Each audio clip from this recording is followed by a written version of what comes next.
आप देख रहे हैं यूट्यूब चैनल मैथ मतलब मस्ती। इस चैनल पर आज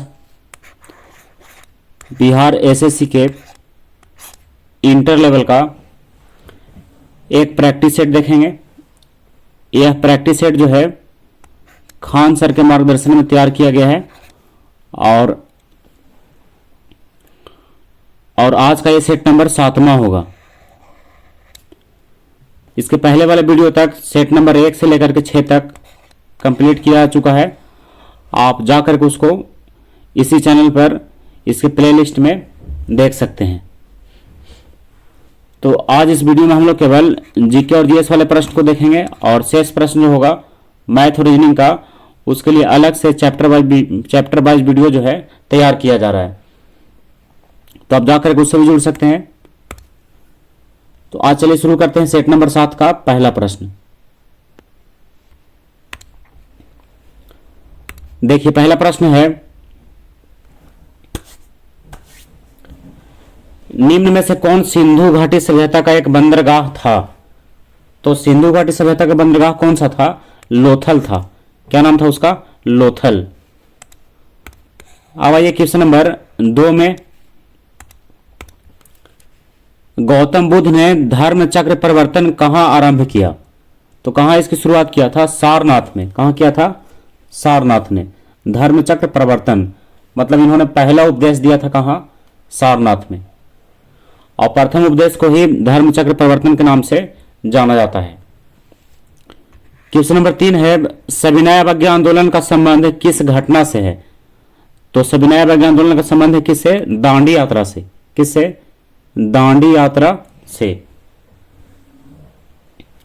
जो 12 मार्च से लेकर के 5 अप्रैल 1930 तक चला था। 12 मार्च से लेकर के 5 अप्रैल 1930 तक चला। अब आते हैं क्वेश्चन नंबर 4 में, लाला हरदयाल का संबंध किस क्रांतिकारी संगठन से था? तो किस संगठन से था? गदर पार्टी से। किससे? गदर पार्टी। लाला हरदयाल। क्वेश्चन नंबर 5 में आइए, जब भारत को अपनी आजादी मिली तब भारतीय राष्ट्रीय कांग्रेस के अध्यक्ष कौन थे? तो उस समय भारतीय राष्ट्रीय कांग्रेस के अध्यक्ष थे आचार्य कृपलानी। कौन थे? आचार्य कृपलानी। अब आते हैं क्वेश्चन नंबर 6 में, ब्रिटिश सम्राट के अधीन नियुक्त भारत का प्रथम वायसराय कौन था? तो प्रथम वायसराय कौन था? Lord Canning. कौन था? Lord Canning. क्वेश्चन नंबर 7 में आइए, चिपको आंदोलन आरंभ हुआ। तो चिपको आंदोलन कब शुरू हुआ? कहां शुरू हुआ? तो चिपको आंदोलन कहां शुरू हुआ था? उत्तराखंड में। कहां? उत्तराखंड में। और चिपको आंदोलन का तात्पर्य क्या था? कि वृक्षों को कटने से बचाना। चिपको आंदोलन का मुख्य उद्देश्य था। क्वेश्चन नंबर 8 है, ब्रिटेन द्वारा चीन विजय की शुरुआत हुई थी। तो ब्रिटेन द्वारा चीन विजय की शुरुआत कब हुई थी? अफीम युद्ध से। किसमें? अफीम युद्ध में। तो ऑप्शन नंबर बी इसका सही उत्तर है। अब क्वेश्चन नंबर 9 में आइए, इंग्लैंड में किस वर्ष में ग्लोरियस रिवॉल्यूशन क्रांति हुई? तो ग्लोरियस रिवॉल्यूशन क्रांति जो है ये इंग्लैंड में कब हुआ था? तो हुआ था 1688 में। कब हुआ था? 1688। तो इसको गौरवशाली क्रांति भी कहा था। क्या कहा था इसको? गौरवशाली क्रांति। क्वेश्चन नंबर 10 है, भारतीय संविधान के प्रारूप समिति के अध्यक्ष कौन थे? तो भारतीय संविधान के प्रारूप समिति के अध्यक्ष थे doctor BR Ambedkar. Question number 11 है, भारत का संविधान कब अपनाया गया? तो भारत का संविधान 26 नवंबर 1949 को अपनाया गया था। अब आते हैं क्वेश्चन नंबर, अच्छा ये प्रश्न जो है कि भारत का संविधान कब अपनाया गया, तो ये अपनाया गया था 26 नवंबर 1949 को। लेकिन ये जो है प्रभाव में कब से आया था? 26 नवंबर 1950 से। ये काम करना कब से शुरू किया? 26 नवंबर 1950। लेकिन अपनाया गया कब? 26 नवंबर 1949 को। अब क्वेश्चन नंबर 12 में आइए, संवर्ती सूची के अंतर्गत निम्न में कौन सा विषय है? तो संवर्ती सूची के अंतर्गत इसका अनुसार कौन सा है? Trade union. कौन सा होगा? Trade union. क्वेश्चन नंबर 13 है, भाषण और अभिव्यक्ति की स्वतंत्रता शामिल नहीं है। तो ये शामिल नहीं है सरकारी गतिविधियों के बारे में जानने का अधिकार। ये क्या है, भाषण और व्यक्ति की स्वतंत्रता जो है इसमें शामिल नहीं है। क्वेश्चन नंबर 14 है, भारत के राष्ट्रपति का चुनाव होता है। तो भारत के राष्ट्रपति का चुनाव जो है 5 वर्षों के बाद होता है, यानी 5 साल बाद। अब 15 में आइए, भारत का संविधान भारत के महान्यायवादी की नियुक्ति का अधिकार, ये नियुक्ति का अधिकार देखिए ऑप्शन के अनुसार किसे देता है। तो भारत का संविधान जो है भारत के न्यायवादी की नियुक्ति का अधिकार किसे देता है, तो इसका सही उत्तर होगा राष्ट्रपति को। किसको देता है, राष्ट्रपति को महान्यायवादी की नियुक्ति का अधिकार। क्वेश्चन नंबर 16 है, निम्नलिखित में से कौन सी समिति चुनाव सुधार से संबंधित नहीं है। तो क्या आंसर होगा इसका, वाई के अलग समिति। कौन समिति, वाई के अलग समिति। और बाकी जो संबंध जो है चुनाव सुधार से है, जैसे दिनेश गोस्वामी समिति, इंद्रजीत गुप्ता समिति और तारकुंडे समिति, ये सबका संबंध जो है चुनाव सुधार से है।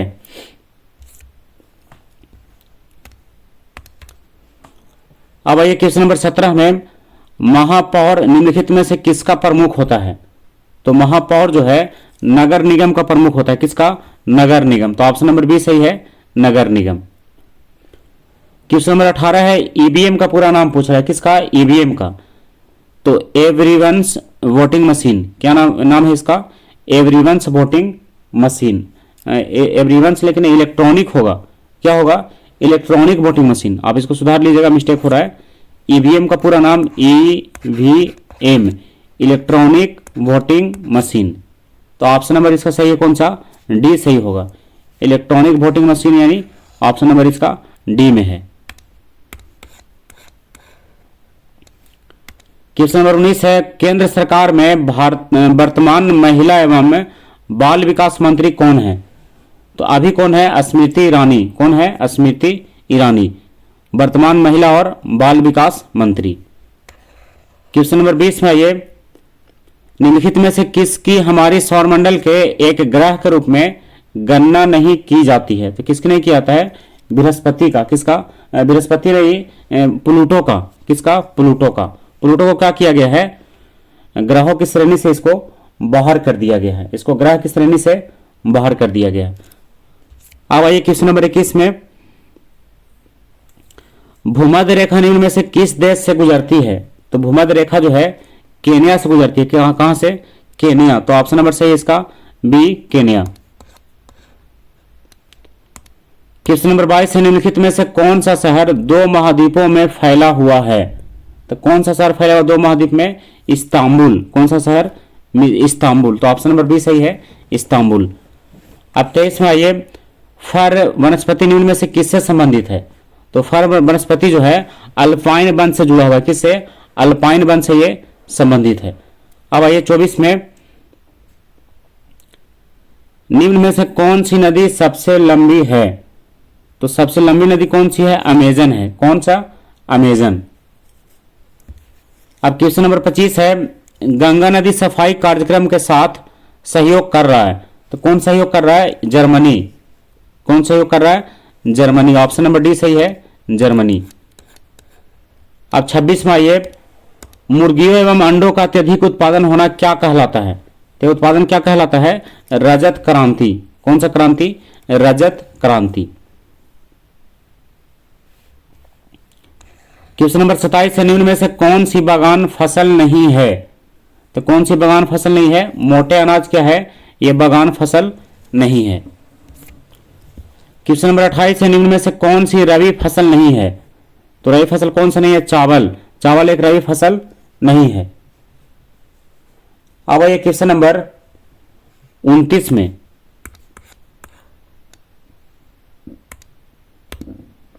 29 का प्रश्न है, 2011 की जनसंख्या के अनुसार भारत के किस राज्य की सर्वोच्च साक्षरता दर है। तो किस राज्य का है, जो पहले से ही चला आ रहा था, किसका, केरल का। तो ऑप्शन नंबर सही है इसका बी, यानी केरल। केरल का साक्षरता दर जो है 94% है। कितना परसेंट, 94%। अब आइए क्वेश्चन नंबर 29 के बाद 30 में, तो देखिए 30 का प्रश्न है, रॉबिन्स के अनुसार निम्न में से कौन केंद्रीय आर्थिक समस्याओं के लिए उत्तरदायी नहीं है? तो कौन उत्तरदायी नहीं है? असीमित आवश्यकताएं। कौन उत्तरदायी नहीं है? असीमित आवश्यकताएं। तो ऑप्शन नंबर ए इसका सही है। अवधि 31 में गृहस्थियों द्वारा खरीदी गई उपभोक्ता वस्तुओं तथा सेवाओं की औसत कीमत को मापने वाला एक सूचकांक है। तो कौन सा सूचकांक है? उपभोक्ता कीमत सूचकांक। कौन सा सूचकांक? उपभोक्ता कीमत सूचकांक। अब 32वां ये, वर्ष 1887 में इलाहाबाद विश्वविद्यालय की स्थापना किसने किया? तो किसने किया था? सर विलियम मुइर ने। किसने? Sir William Muir. तो ऑप्शन नंबर सी सही है, सर विलियम मुइर। और कब किया था? 1887 में। कहां? इलाहाबाद में। क्वेश्चन नंबर 33 है, निम्न में से किसने प्राकृतिक अधिकारों के सिद्धांत का प्रतिपादन किया है? किसने किया है? जॉन लॉक ने। किसने? John Locke. Option number A सही उत्तर है। 34वां, निम्न में से कौन सी संधि यूरोप में साम्यवाद को रोकने के लिए बनाई गई है? तो कौन सी संधि बनाई गई है? नाटो। क्या नाम है उसका? नाटो। ऑप्शन नंबर सी सही है, नाटो। 35वां, राष्ट्रीय मतदाता दिवस भारत में हर साल कब मनाया जाता है? तो कब मनाया जाता है? 25 जनवरी को। कब मनाया जाता है इसको? 25 जनवरी। क्वेश्चन नंबर 36 है, उत्तर प्रदेश में आयोजित काम्पिल मेला किस समुदाय से जुड़ा हुआ है? तो किस समुदाय से जुड़ा हुआ है? जैन समुदाय से। किससे? जैन समुदाय। कौन सा मेला? काम्पिल मेला है।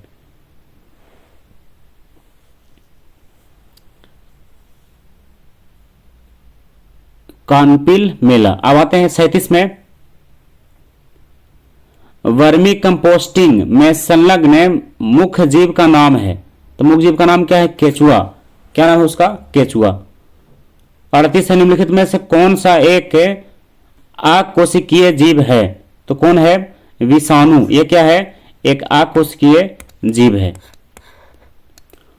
39वां, ये मनुष्य के मूत्र में कौन सा एसिड पाया जाता है? कौन सा अम्ल पाया जाता है? यूरिक अम्ल। कौन सा अम्ल?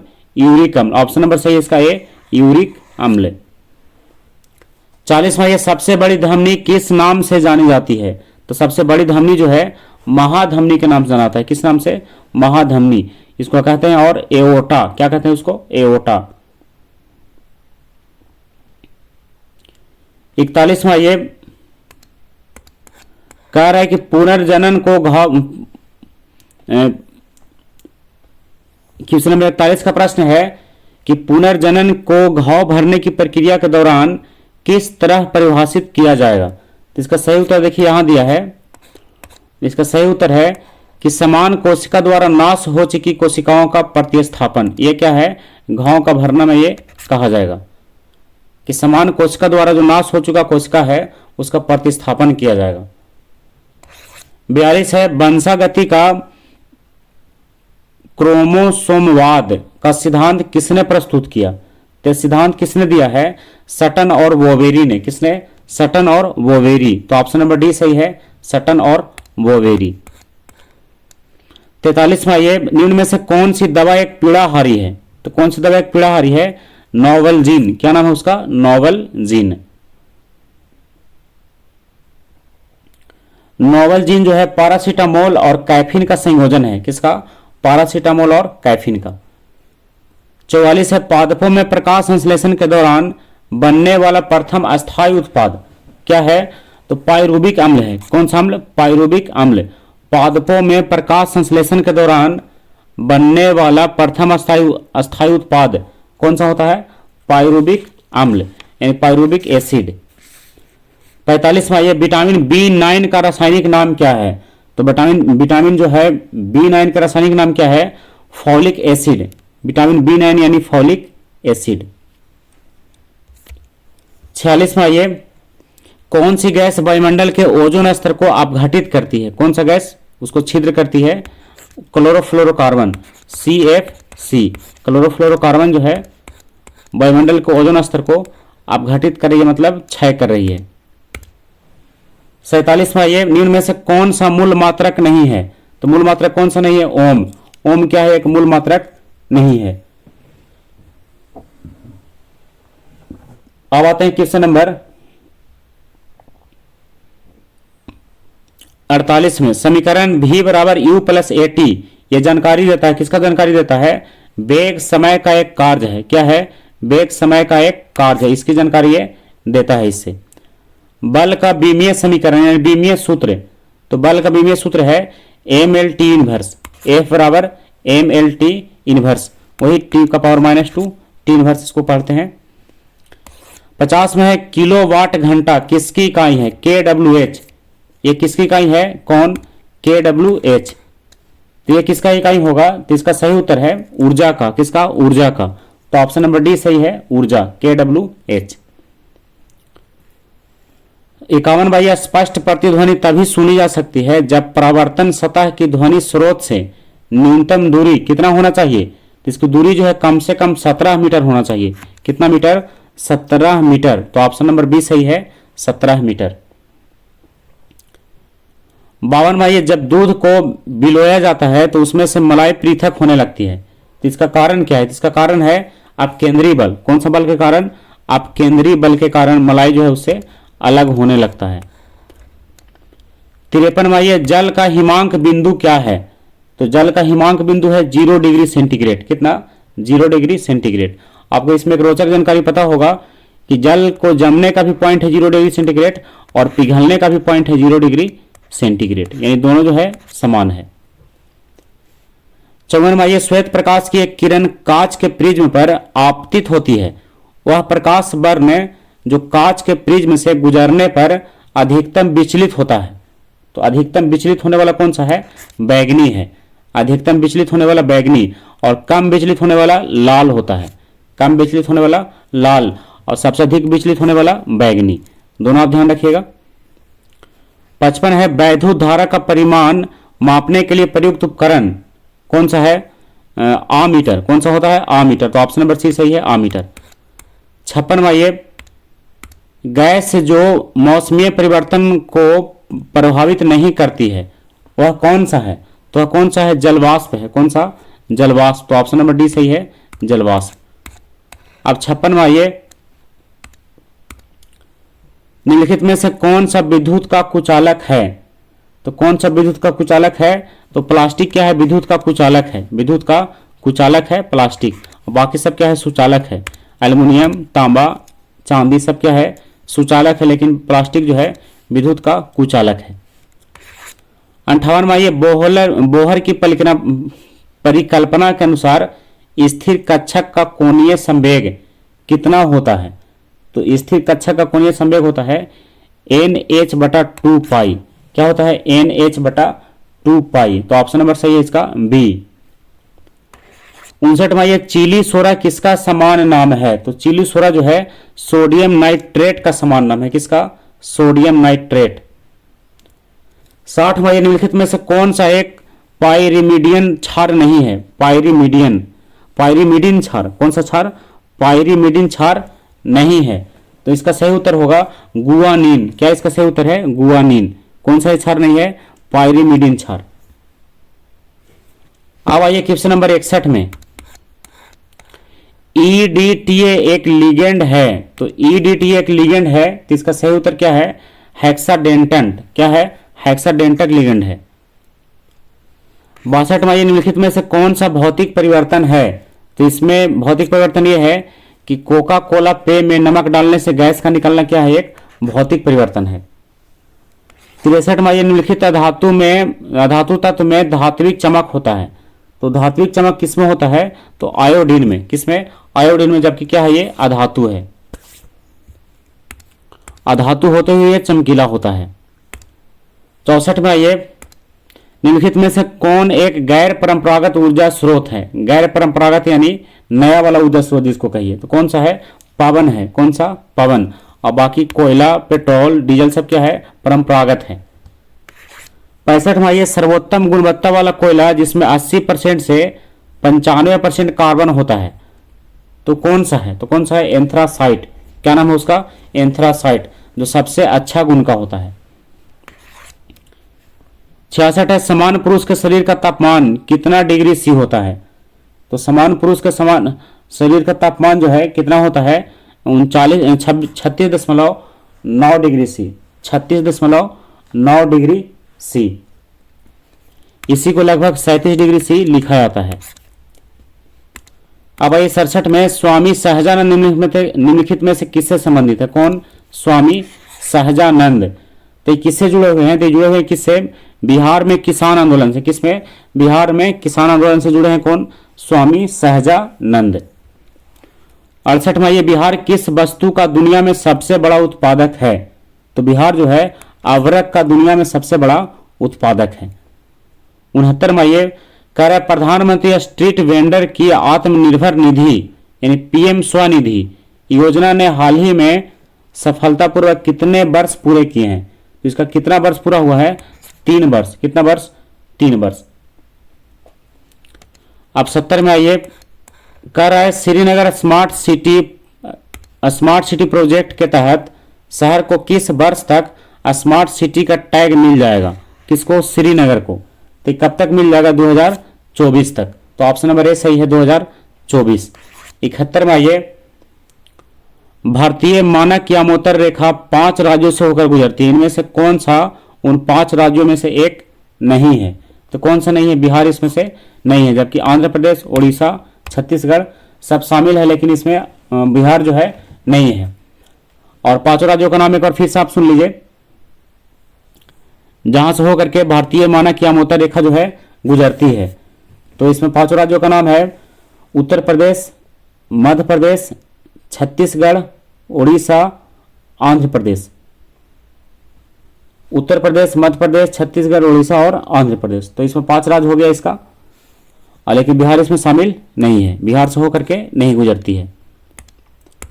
72 में ये भारतीय संविधान को लिखने वाले संविधान सभा के उपाध्यक्ष कौन थे? तो कौन थे? H.C. मुखर्जी। कौन थे? H.C. मुखर्जी। अब आते हैं क्वेश्चन नंबर 73 में स्वतंत्रता से पूर्व भारत में गरीबी की अवधारणा पर चर्चा करने वाले सर्वप्रथम व्यक्ति कौन थे? स्वतंत्रता से पहले तो कौन थे गरीबी पर चर्चा करने वाले पहले व्यक्ति?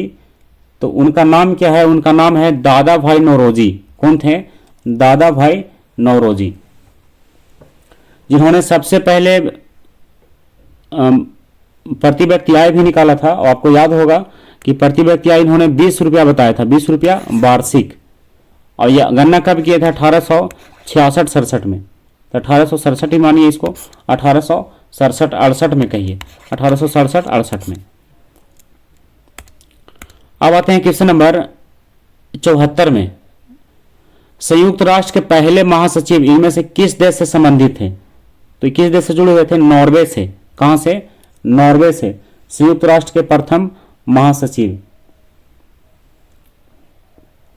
75 इनमें से किस शहर में अंग्रेज पुलिसकर्मियों द्वारा घेर लिए जाने पर स्वतंत्रता संग्राम सेनानी चंद्रशेखर आजाद ने स्वयं को गोली मार लिया था?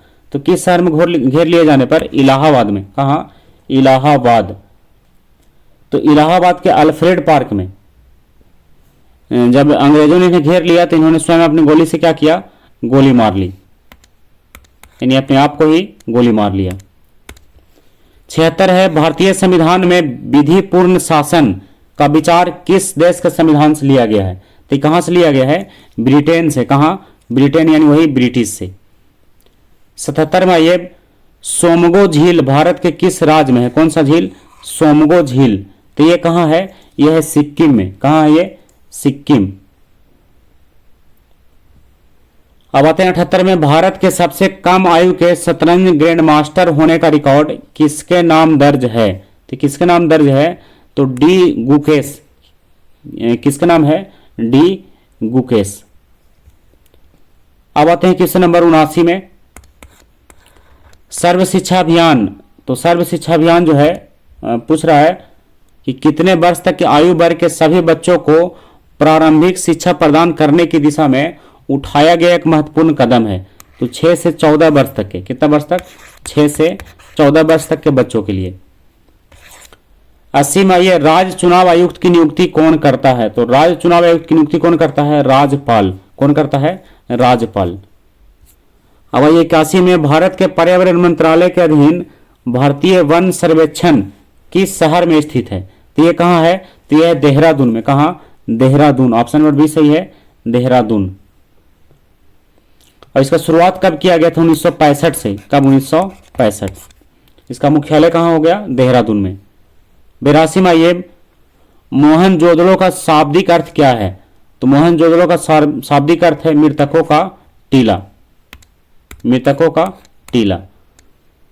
83 में ये इनमें से कौन हर्षवर्धन के शासनकाल में भारत आया था? तो हर्षवर्धन के शासनकाल में भारत कौन आया था? ह्वेनसांग। कौन आया था?